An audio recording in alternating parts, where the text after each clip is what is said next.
In animation, colorful rounded fabric squares converge, spiraling upward. Ability Summit. Hey everyone, thanks for being here. My name's Dave McCarthy. My pronouns are he, him, and I work as the Corporate Vice President for Xbox Player Services and the proud executive sponsor for Gaming for Everyone. For those of you who don't know, Gaming for Everyone is our commitment to make sure that Xbox is a place where everyone has fun.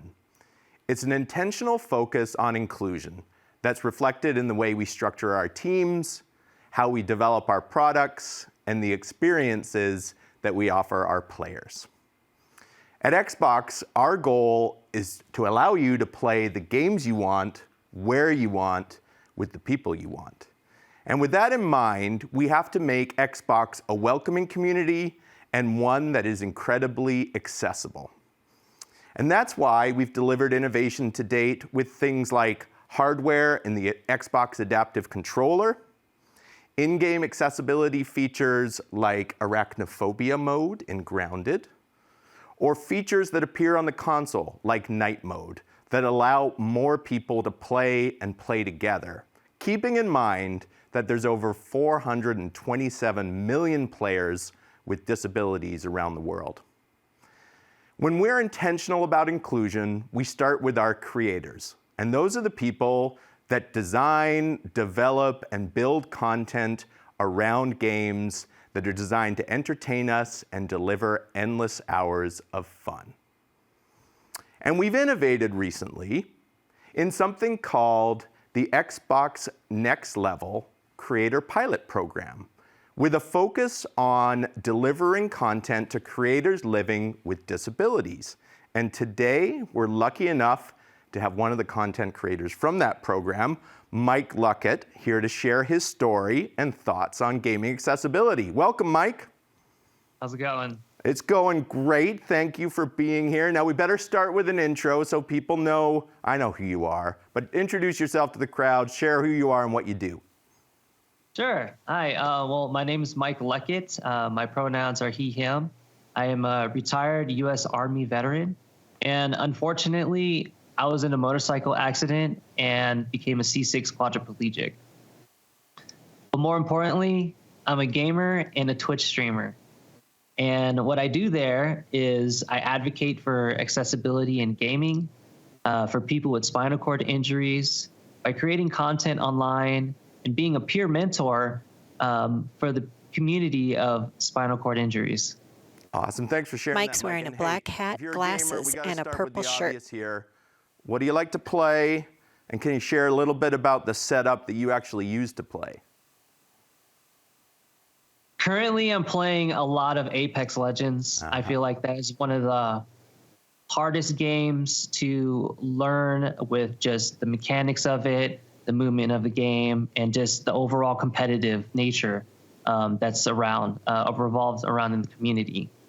But my setup, it's a little bit different than what most people would think when you're thinking of a traditional controller setup. I have everything on a lap desk that fits about a 15-inch laptop, and I use two controllers. And the controllers that I use are the Xbox Adaptive Controller and the Xbox Elite 2 controller. And they work both simultaneously through the Copilot system. And with the switches that are actually attached to the Xbox Adaptive Controller, they're the buttons from the Logitech Adaptive Gaming Kit. And they allow me to basically create a custom setup all on this lap desk, and then I Velcro all the buttons onto that lap desk, and I'm able to play any type of game. Now, with the Elite controller, I actually swap the triggers, so it allows me to shoot with the left trigger and aim down sights with the right trigger. But I don't necessarily use the right trigger on the controller. I use the Xbox Adaptive Controller and replace the left trigger with the button that I use with my forearm. And this setup, it allows me to be competitive in first-person shooters, and it serves as like my default setup for playing any Xbox game. That's great. How's your Tiger Woods golf game? I'm pretty good on the golf course. I mean, I'm waiting for what's the next Tiger Woods that comes out. I'm ready to hit the golf course. Let's go and do it. Yeah, with that setup you've got, I'm a little scared actually to go head to head. I actually am never, it ceases to amaze me the amount of customization our players are able to do, and it's really cool to see you and your setup there. Can you share, where your passion for gaming actually comes from? Started as a kid, like a lot of gamers usually say, but growing up, gaming allowed me to be anyone I wanted. I could have been a plumber that saved their loved one from a fire-breathing spiky turtle. I was able to be a UNSC Spartan saving humanity from the Covenant. It allowed me to live out adventures only my imagination could fathom. And since my injury over a decade ago, gaming has become a focal point in giving access to people like myself. Access to recreation, access for therapy, to a social life, and the end goal, a sense of independence. I love hearing it. That's why we work in gaming, is it means so many things to so many people. Why would you say that accessibility is so important in the gaming space? Put in an example, I feel like accessibility is like this automatic sliding door that recognizes your needs as a person. It eliminates challenges not from the game, but from just access to start playing the game. And inclusion comes to mind too when I think about accessibility, because gamers, we're not a monolith. We're an incredibly diverse group of people, and with accessibility, you're including a very large demographic of people. True that, my friend. Now, in accessibility, we hear this phrase. We say, nothing about us without us. I know you heard that a little bit in the Xbox Next Level program. Can you share your thoughts on the part that played for you?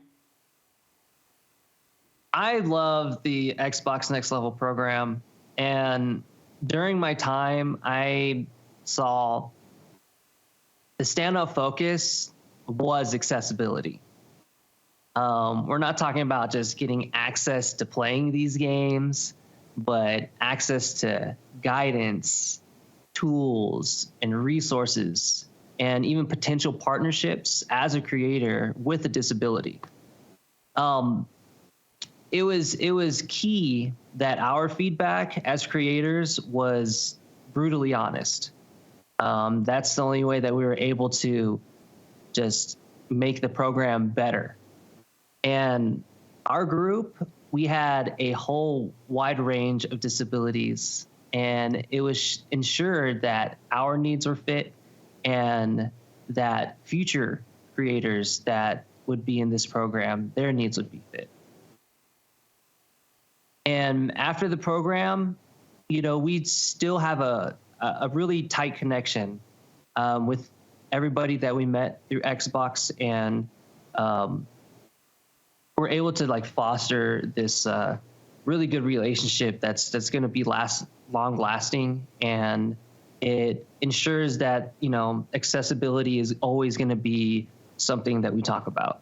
Nice, and I'll make a public promise here, Mike. I want to continue to hear that brutally honest feedback. It's what makes our accessibility experiences great, the input from our community, and I know your voice is a really active and important one there, so I thank you for that. I also want to ask you, what's next? What messages do you want to share with players, future creators, future fans we haven't met? Well, my next step now is that since we have access to the games, I want to bring the competitive element to it. I want to bring adaptive esports to the forefront. In a sense that, if you want to have an example, is what the Paralympics are to the Olympics. But the original mission continues, right? To get everybody gaming And like I always say, when everyone can game, we all win. Mike, thanks for being with us here today. I really appreciate you taking the time to share your journey with us and for being such an active and passionate participant in the Xbox community. It means a lot to us. Thanks. Now at Xbox, we believe that play is a fundamental need, which is why we constantly strive to create more and more welcoming and accessible experiences for billions of players around the world.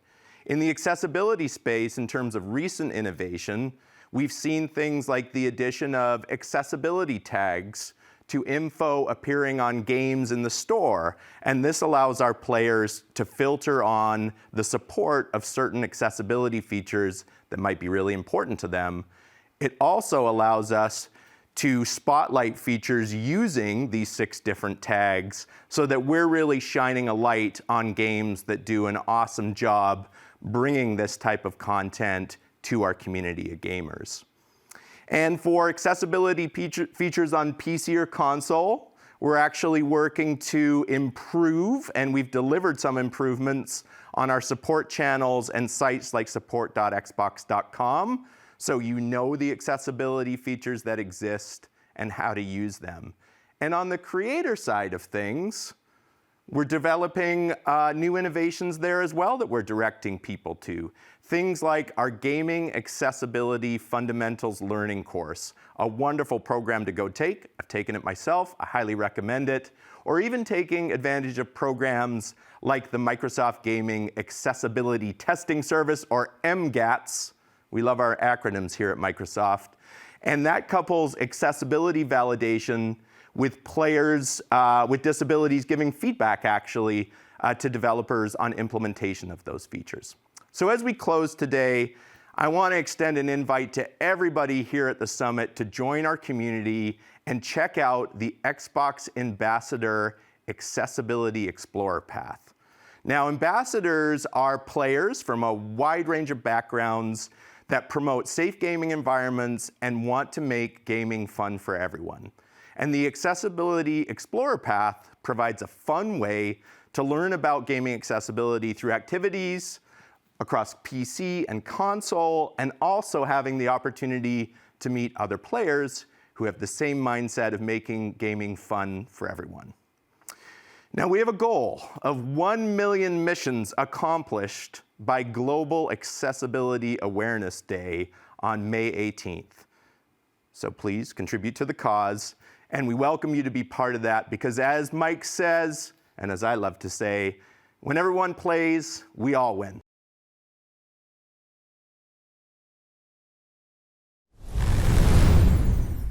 Thank you for participating. There's more to experience.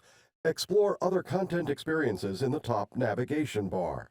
In animation, an L-shaped curve of rounded fabric squares undulates softly.